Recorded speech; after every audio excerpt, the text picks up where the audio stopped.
Can we move on now to John Ivens, who's another head teacher from the Bethlehem and Maudsley Hospital School, also an educational psychologist who works not just in delivering education in school, but providing the research base as an advisor to Place to Be. And we welcome you, John. We look forward to what you have to say. Oh, good, this is on. Good morning. I guess a lot of us are a bit distracted this morning about what's going to happen next. And one of the things I wanted to talk about is how children learn, and they only learn when they feel good. It seems to be fairly fundamental and fairly obvious. And there you are. That's what's on the website about Place to Be. Yes. I don't think you can learn if you're at all preoccupied. And actually, listening to the last speaker, you're talking about preoccupation in life, things that are happening to children which make it impossible for them to lose that and be able to focus on what they need to learn. And that seems to be something that Place to Be does for children. It provides a space where they can be thought about and allow themselves, therefore, to think. And you can't learn if you are preoccupied. Bit dry this, but I wanted to point out that the draft Code of Practice, and most of you being head teachers know what that is, but it's the legislation which defines what special needs are for children and how they should be met. Well, that's under review, and there's a big change going on. The types of special needs, and there have been 4 before, 3 of them are exactly the same. But by September next year, there'll be a big change in the 3rd one.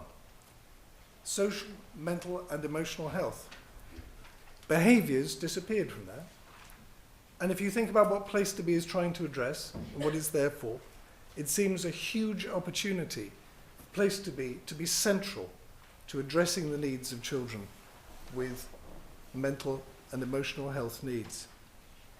There's a danger there. We've lost behaviour. And behaviour, when I was training in the 80s, behaviour was an important concept in that children were not defined by their behaviour was something apart from them. If you could help them manage their behaviour, they could become something different. They could do differently. It wasn't about them, it didn't define them, it was something they did. And there is a danger with mental health that you define it within the person. You constrain the way you think about a child. But given that warning, it is a huge change and a shift in the way things are conceived. I'm not sure that people have really picked up on that. Think of all those schools for behaviour, emotional, social needs. They're going to have to change their names, change their orientation. Big shift. Yes. I went through the old Code of Practice and I noticed that I just looked for the words mental and behaviour, and that's the frequency in the old Code of Practice and in the new one. It's shifting. Yep. I wanted to talk today a little bit about what, I've got 5 minutes, what I've done, worked with in Place to Be. I was asked by a friend of mine who'd done some work, Phil Pryor, to come and consider being on the research advisory group.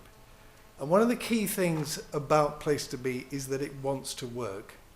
It's not just about being nice. It's, you know, in my school, working with inpatients who are in a psychiatric hospital school, quite often you could just be nice, couldn't you? They're having a tough time already. But I'm not interested in that. I'm really interested in how much they can learn. What can we do that makes it possible for them to move on?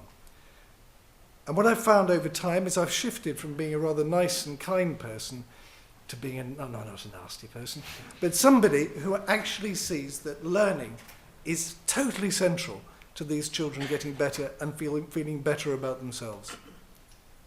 I was thinking about this, I wanted to give an example of somebody who is transformed by teachers who think about the child, who give that child complete dignity and respect.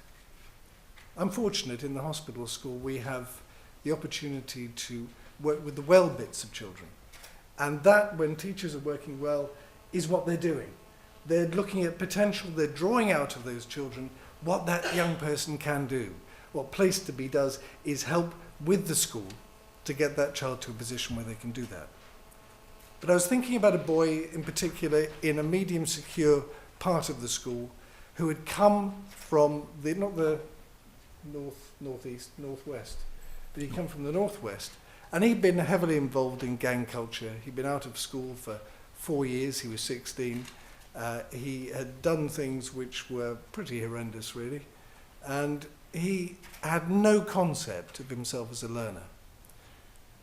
Teachers in my school very slowly would work with other young people there, and he gradually got the idea that whatever was going on in these rooms was something he wanted to be part of. They wanted to go and they wanted to come back. So he'd come in. He was a really extraordinary young person. I've never heard anybody swear quite so much.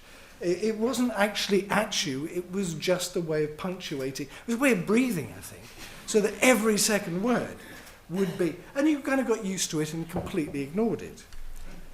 Well, in the space of 5 months, having been out of school for 4 years, and not really ever seeing himself as a learner, he managed to take 3 GCSEs, passing A to C in maths, English, and I can't remember what the third one was.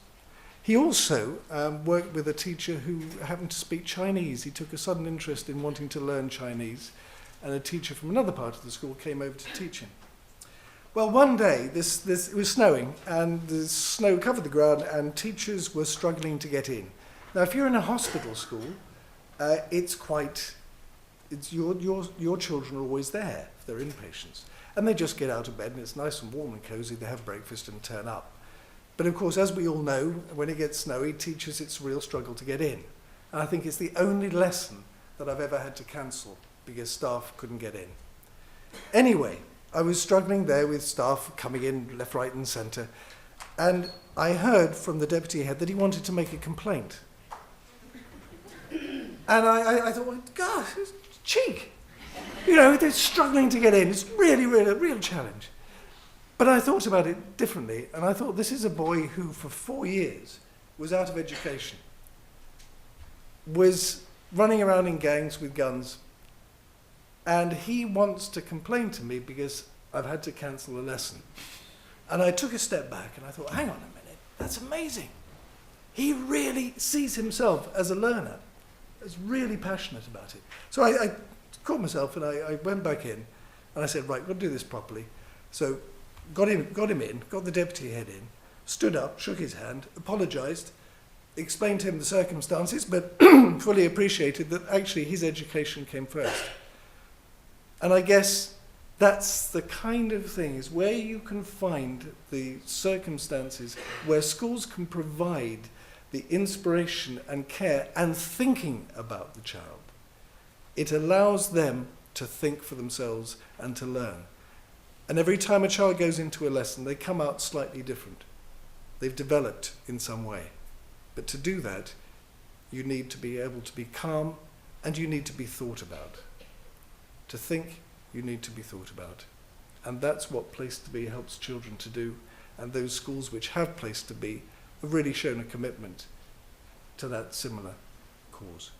Okay, I'm going to stop there, and I think I've got you. Thank you very much.